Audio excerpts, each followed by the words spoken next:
ചോദ്യപേപ്പറിൽ മതനിന്ദ ആരോപിച്ച് Thodupuzha Newman college Malayalam വിഭാഗം അധ്യാപകനായിരുന്ന TJ. ജോസഫിന്റെ കൈവെട്ടിയ കേസിലെ ഒന്നാം പ്രതിയും പിടികിട്ടാപ്പുള്ളിയുമായ അശമന്നൂർ സ്വദേശി സവാദ് കണ്ണൂരിൽ പിടിയിലായി. ദേശീയ അന്വേഷണ ഏജൻസിയാണ് സവാദിനെ പിടികൂടിയത്. ഇന്നലെ വൈകിട്ട് കണ്ണൂർ മട്ടന്നൂരിൽ നിന്നാണ് സവാദ് എൻ.ഐ.യുടെ വലയിലായത് എന്നാണ് ഒടുവിൽ ലഭിക്കുന്ന വിവരം.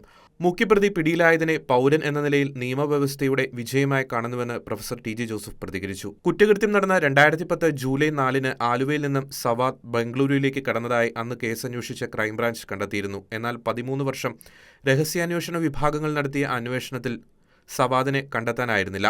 സവാദിനെ കണ്ടെത്താനുള്ള സാധ്യത വിരളമാണെന്ന് കരുതിയിരിക്കെയാണ് കണ്ണൂരിൽ നിന്നും ഇയാൾ പിടിയിലായത്. കേരള പോലീസ് അന്വേഷിച്ചിരുന്ന കേസ് 2011 മാർച്ചിലാണ് എൻ.ഐ.എ ഏറ്റെടുത്തത്. Professor TJ. ജോസഫിന്റെ കൈപ്പത്തി വെട്ടിമാറ്റിയത് സവാദാണ്. പിടിയിലായ സവാദ് നിരോധിത തീവ്രവാദ സംഘടനയായ പോപ്പുലർ ഫ്രണ്ടിന്റെ പ്രവർത്തകനാണ്. 2010 ജൂലൈ 4-നായിരുന്നു ഇടവക ദേവാലയത്തിൽ വിശുദ്ധ കുർബാനയർപ്പണത്തിൽ പങ്കെടുത്ത് മടങ്ങവെ മൂവാറ്റുപുഴയിലെ വീടിന് സമീപം പ്രൊഫസർ ടി.ജെ. ജോസഫിന് നേരെ മതതീവ്രവാദികൾ ആക്രമണം അഴിച്ചുവിട്ടത്. കുറ്റകൃത്യം നടന്ന 2010 ജൂലൈ 4-ന് സവാദിനെ അവസാനമായി കണ്ടത് കേസിൽ കഴിഞ്ഞ വർഷം ശിക്ഷിക്കപ്പെട്ട കൂട്ടുപ്രതി സജിലായിരുന്നു. അധ്യാപകന്റെ കൈവെട്ടാൻ ഉപയോഗിച്ച മഴുവുമായാണ് സവാദ് അന്ന് കടന്നുകളഞ്ഞത്.